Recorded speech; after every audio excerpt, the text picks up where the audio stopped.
Oldsmobile. Founded by one Ransome. Olds, can you see where the name came from?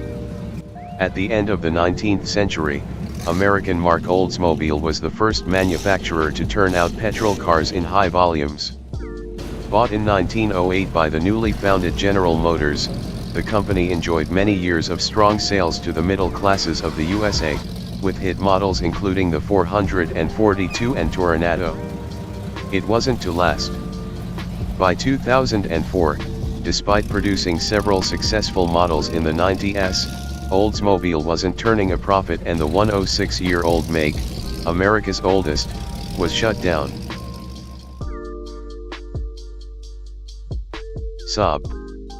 Like several other car makes, notably Bristol Cars, Swedish brand Saab was created in 1945 to keep an aeroplane company's factories going after the end of World War II. It always played to a tight niche, building quirky cars that were better than your average hatchback but couldn't really be called executive saloons, and rode the reputation for safe Swedish cars, chiefly with the best-selling 900, but always with the likes of the 99. Come 1989, a familiar story started playing out. The company was bought by GM. New models kept things ticking over in the 90s, but, by the next decade, badge-engineered and soulless efforts roundly failed to capture attention. After a tortuous administration process, GM sold Saab to Spyker in 2010, only for the latter to go bankrupt a year later. Saab's assets were sold to a Chinese company, but, in 2016, it was announced the name was dead. Plymouth.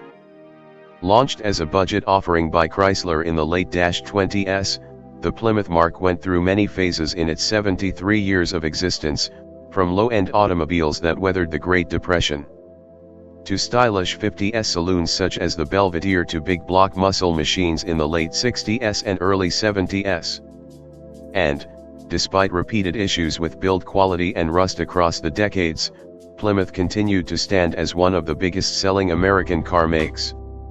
Until the 90s, that was, when in-house badge engineering by Chrysler took a drastic toll on the once distinctive marque.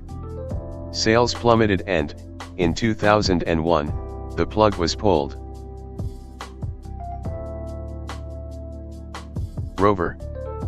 Founded in 1878, by the 50s and 60s, Rover had gained a reputation for quality and capability, from the upmarket P3, P4, P5, and P6 to the wildly successful Land Rover, which the British marque built from 1948.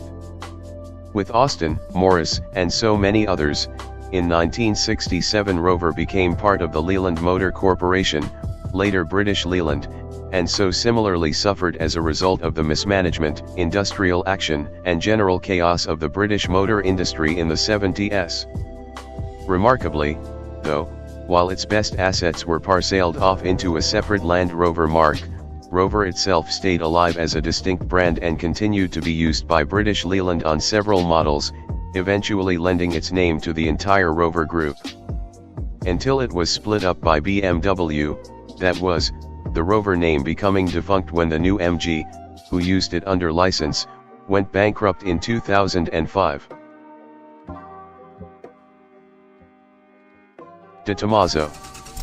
Founded by an Argentinian, powered by American engines and designed and built in Italy, De Tomaso road cars were nothing if not international. They also happened to look the business, with the likes of the Mangu STA and Pantera challenging the supercar elite with their stunning shells, not to mention the Ford the Fifth 8 performance at their disposal. In fact, so promising was the De Tomaso effort that Ford bought its shares in 1973, only to pull out of the Pantera project as the oil crisis hit months later.